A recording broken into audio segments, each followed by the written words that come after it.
Hello, everyone, and welcome to episode 92 of the Need to Nerd podcast. I am your host, Heezy, and I'm joined by my co-host, a man obsessed with the Pat McAfee show, PaddyB, MTG. Hey, everybody. I wouldn't say obsessed. It just was a shirt that is on my bed clean, so. You can see my neurodivergence there, you know. Like, oh, it's on the bed, it's not actually, like, put away, you know? Sure. Where I got it from. Yeah. Sure. Anyways. Well, we're not going to be talking about the Pat McAfee show much today. And maybe we will, who knows? Maybe that's the adaptation you want. The Pat McAfee show to video game form.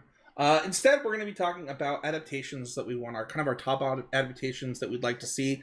Before we do that, though, PaddyB, I'm going to ask, who in this draft class in wide receiver is going to be the big star that comes that gets drafted in the third and is just a stellar wide receiver? So you're saying the third round because that's like when the Patriots find their little gems? Is that what you're... No, I meant drafted in the third in fantasy. Oh, third in fantasy. Oh. I haven't put my attention back to fantasy quite yet. I generally do that after the NFL draft is all sorted, so that then, it can boil down where people are going to go. I'd still say probably the third receiver. You've got like Jefferson, Cup. Probably Adams is still up there, right? As maybe like the third receiver. Nice. Adams or Tyreek Hill if Tua is healthy. I could see that. Well, if you want to debate wide receiver draft places, head on over to our Discord link. It's in the show notes. And then, let's get into this. I apparently forgot to put in a new nerd fact of the week this week. That's my bad. Always improving on my part. So let's dive directly into our episode of talk about our dream adaptations. And when we say adaptations, it could be comic book to video game, movie to book. That would actually, I actually think that that's not done enough for what it's worth. I love novelizations of movies. But yeah, just kind of anything that we would like to see in another medium that, we've really enjoyed it.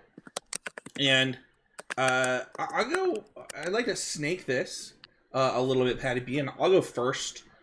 My number 3 is kind of new to me. I actually had never thought of this one until somebody else said it on TikTok. And I was like, holy freaking crap. That would be so insanely good. And that's Red Dead Redemption 2 going to a film. And what's really cool about Red Dead Redemption 2 is you could even do it as like a trilogy because of the way that the game breaks into 3 different distinct story-like parts. Mm-hmm. I think that trilogy, those films would be just insane. One of the thing that's so crazy about Red Dead Redemption 2 to me is somebody that like plays some Rockstar games, but usually it's not for the story, right? I don't think that's usually what Rockstar games are known for. This game has an insanely good story, amazing gameplay, beautiful visuals, like it's the complete package. And honestly, I know this sounds weird because it's, one of the more popular games made by literally the company that makes the most popular video game ever made. But I feel like not enough people have played Red Dead Redemption 2. And more people should play it. Obviously, that sounds insane, right? Like, it's one of the most popular video games ever. But I still feel like more people need to consume this story. And this... It is compelling. It is really cool. Obviously, like... One of the things that's really interesting when you take something that has a morality system and adapt it, that could be. Oh, I'm actually changing my second one too. I'm gonna give an honorable mention. We each get 4. Okay. I'm gonna add one.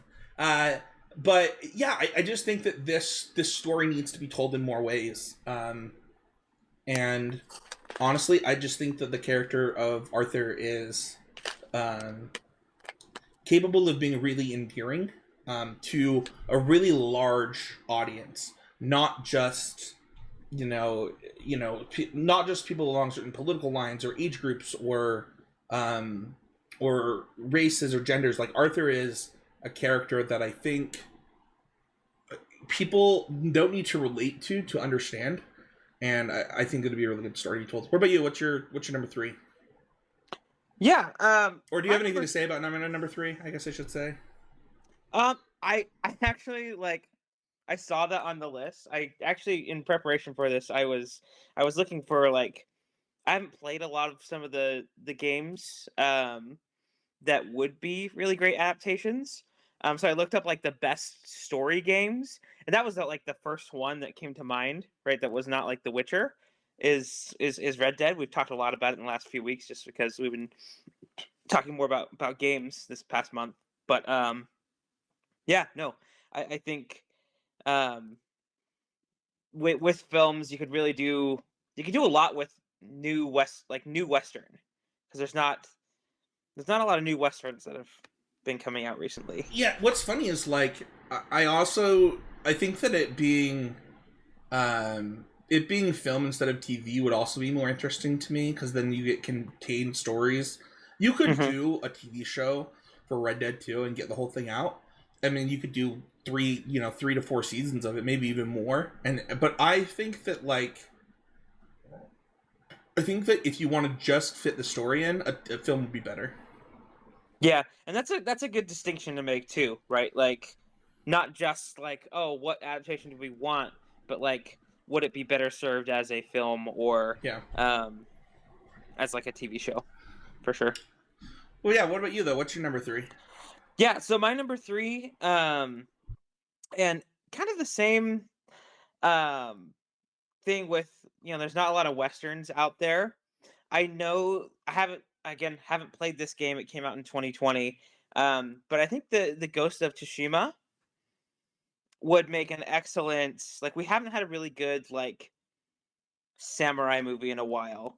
And I think that would be another great adaptation um from video games to films. Talking about going the other way, right, with film to video game. I don't I don't recall there being like a Superman video game in a while. Right? I can't think of like there. He's been like in all like the Mortal Kombat stuff, but you've never been able to like play Superman. I feel like that was one of my like shower thoughts today. Was like, man, I kind of like want to be Superman. And even though there's stuff going on with those films, I think that would be a really fun um maybe RPG I think there might be one to coming do. out. Oh, is there? Well, I'm looking up. Let's look. Maybe not. Maybe there literally hasn't been a Superman game since 2000. Oh no, he has been in Multiverse, Suicide Squad, Lego, Injustice 2. Yeah, but those are all like like team up things. Like that's not like I wouldn't count that as like a dedicated Superman game. Can I have a tangent really quick about video Sure. games? I feel like Yeah. I feel like companies don't do enough to like listen to the fans and what they want. Like a really good example of this is it would be really cool. Like I saw this on TikTok of like a Power Rangers video game where you create your own Power Ranger to travel through time and like battle different villains and save the Power Rangers. Like you create your own, you're the last Power Ranger, it could even be called the last Power Ranger, and you have to go save the timeline, and it's like, oh my gosh, that game That sounds sounds so great. cool. Like, Yeah. holy crap. Like you get to build your own Zord, you get to build your like the whole thing. And I'm like, Like going full like white or green yeah. Ranger, right? Okay. And I feel like I heard somebody once talk about um like a Smallville video game that was really intriguing to me. Where like it's like a day in the life RPG of Superman, or Gotcha. like And it's like super powered down kind of thing. yeah, but like you it's almost like a Dragon Ball Z Kakarot esque style of video game, but you're playing through Superman's story like as a teenager all the way through joining the Justice League or whatever. I think that'd be Sure. sick. That would be cool. Yeah, there hasn't been anything Superman focused, and that's my honorable mention. I think that would be cool. Um, so my number two, uh, is 11 Thumps, the books to film. Mm. I actually haven't finished 11 Thumps books. I've read through, I was the first four, and I think I just got older, and just haven't gone back to them. I have them all on audiobook, but the first 11 Thumbs books is one of the books that I literally could not put down.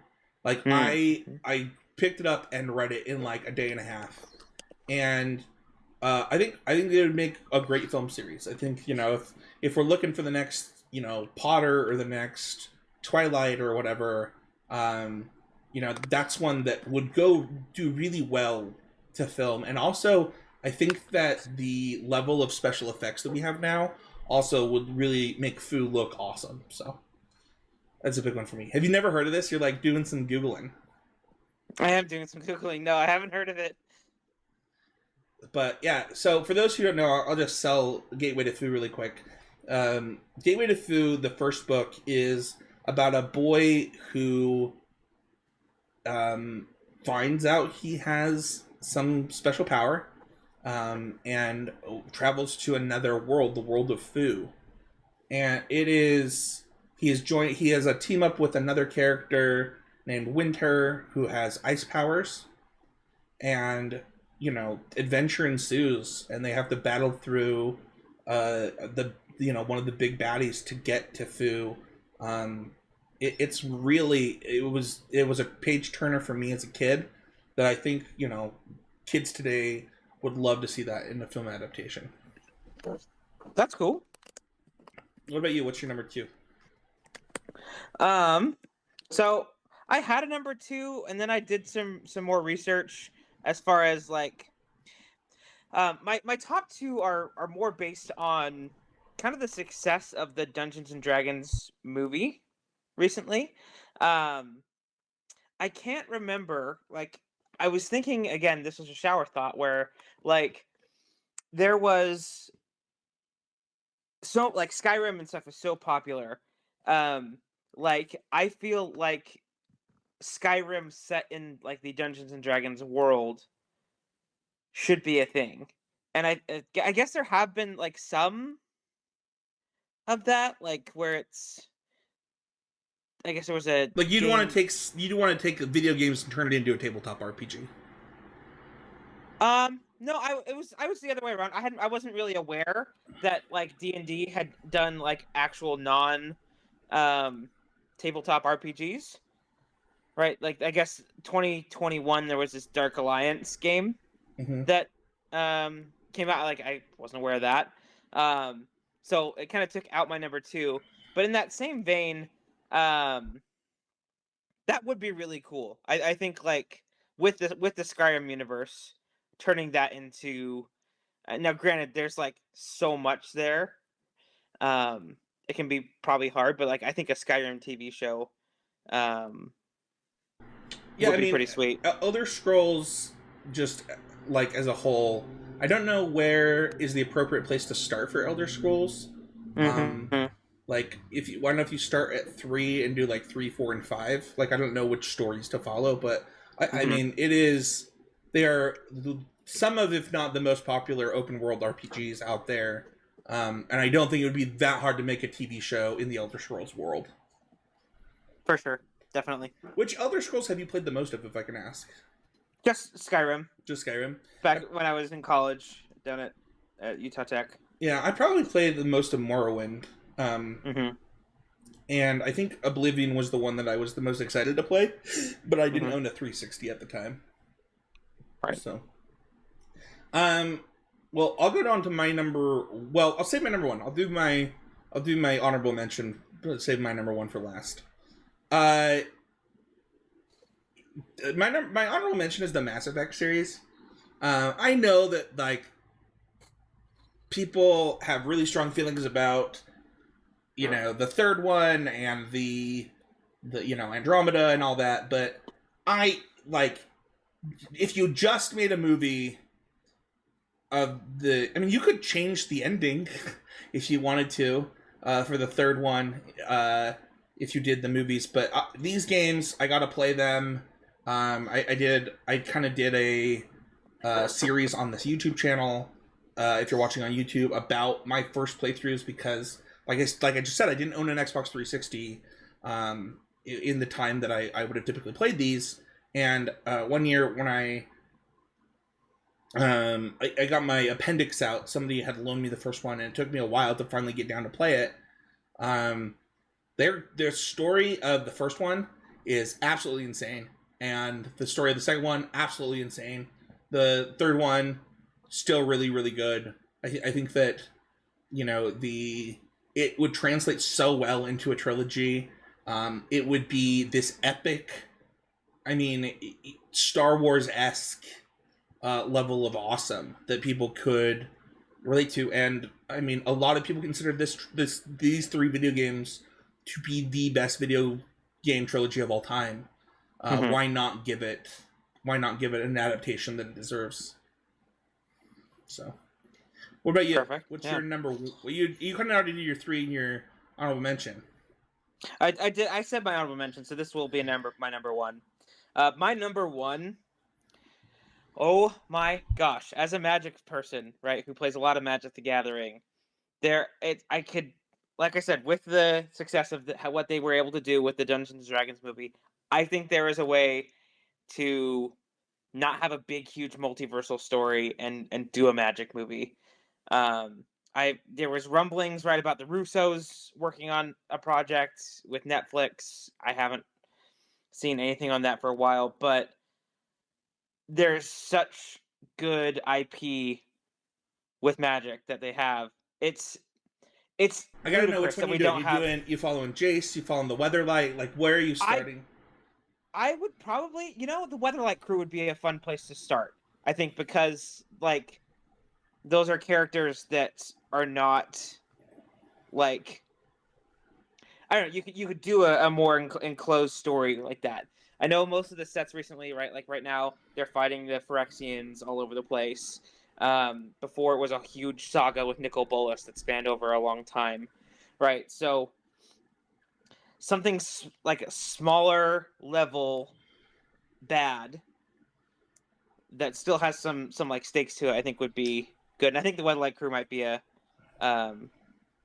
good way to get some of those ideas out there. I have a suggestion. We talked about listening to your fans, so if you're listening, Watsy, here's what I would do. I would announce a movie, and then announce a release date and a set to drop with the movie. And then what you do is you have a story around a brand new Planeswalker getting their spark to go Which along. we kind of have. What do you mean? So we kind of have that right now. There is an opportunity. Okay, pay us. Don't whatever, please. There was a side story that came out for March of the Machine that is focused on like Strixhaven and like the defense of Strixhaven, and Quintorius, the like red-white elephant for the Lorehold, gets his spark. He kind of like planeswalks away in the story. So like there is an opportunity to do this. I don't think you can have a non-human be the main character of the first Magic movie for what it's worth. Fair, but just from a marketing perspective, like sure. Yeah, either way, I like where your head's at. I'm just saying, like, make it around somebody getting their spark, like, and it's about them getting their spark and like going on this adventure. Release the set on pre-release weekend, or sorry, the movie on pre-release weekend, and give out coupons for discounts in the pre-release set packs for tickets to the movie. It's just it seems so simple, right? Like that. It's such a good idea. Anyway. Everyone would go. Everyone would play in the pre-release Friday night, and then go Saturday morning to go see the movie with the coupon code discount that they got. Yep. Yep. Wild. I know. I know. I know. Anyway. What's your number one? Oh, everyone knows what my number one is. That's why it's obviously Star Wars Knights of the Old Republic. Come on! How has this not happened? How has this not happened? It's been, they were gonna do it, then they're not gonna do it, then they were gonna do it. This is the best story ever told in video games, and it happens to be Star Wars. It's not like the best story ever told in video games and nobody cares because, like, it's an IP that nobody cares about. It's also, like, the most popular IP of all time. It's mind-boggling that this, like, oh my gosh. I don't know if you guys can tell, we're passionate about our number ones. I just, like, it is, Disney has so much money. It's like they're trying so hard not to do it. Like, it doesn't make sense at all. It's just it's your most popular character that doesn't already have a movie. The story's already, just get Drew Capuchan to write it again. Like, just hire the same writer. He already works for you. He literally already works for you. I don't understand. I don't know. Hopefully, my hope is that with their new timeline ordering, right, that we can actually start getting some of those, like, the groundwork is being laid. It's gonna happen. Like, for those kind of projects. It can't not happen. It's just annoying that all this other stuff comes first. Like, don't get me wrong. Sure. I love Ahsoka. I love what Dave Filoni has done for Star Wars. Like, and he even, he brought the rule of two, which is, like, the rule of two literally comes from Drew Capuchan's writing. And he introduced Darth Bane into Star Wars. So he's taken from this freaking source material already. It's just like, it's infuriating. I don't even know why I'm so... And he had an episode where Revan was gonna be in the Clone Wars that got cut when they canceled the Clone Wars. Oh. I didn't know that. That's interesting. Yeah, it's if you want to go look it up, like, you can look at they had like wireframes and a drawing board where I don't know who it is that's talking to all of the ancient Sith Lords, but one of the people that they're talking to is Darth Revan. Okay. It is a movie trilogy, or what, you can make it one movie. It could be one movie, but I mean, it shouldn't be one movie. It should be more than one movie. Right. But it could be a movie for every planet in the video game. That would be really sick. Anyway, I'm upset. Like they announced a Revan trilogy to be created, and then they were like, no. And it's like, yes. Like, just give the people what they want. It's free money. It's free money. Yeah, I think everyone would. It's not gonna fail. It's too big to fail. Like, and it's so popular. Yeah. Well, that is gonna do it. Leave a comment. Let us know what you would want, other than obviously Star Wars: The Old Republic, which everybody already knows. Everyone wants. I don't know. It's gonna do it. I thank you everybody so much for listening. You all are great. PaddyB, thank you so much for joining me this week and for listening to my passionate rage speech about how Kathleen Kennedy just bugs me. She does. I can tell that. And you know what? So on our last episode that has been published recently, I put up a poll on the Spotify, right? I finally figured out how to do that, and so this Patty's week poll is back? Patty's poll's back. Oh, what's the poll? I'm gonna list off I'm gonna add some of our adaptations. And which one would they most like to see? And yeah. Nice. And then you can leave a comment on the episode too, on YouTube or in Spotify and Twitter. Or Twitter. Yep. what you want to see. We want to hear what adaptations you want, so that we can tag the studios and be like, make this already. Yeah, smash that like button, leave it a review. You can find me at Spencer H. You can find Patty B at PaddyBMG. You can find the show at Need to Nerd Pod. We are on Spotify. We're on iTunes. We're on Google Podcasts. Listen to us everywhere. Share the show. Patty's taken over some of the production stuff, so we're going to be way more regular now. It's going to be like taking like having a yogurt every day. That's how regular we're going to be. Thank you everybody so much for listening. See you guys all next time with another episode of the Need to Nerd Pod.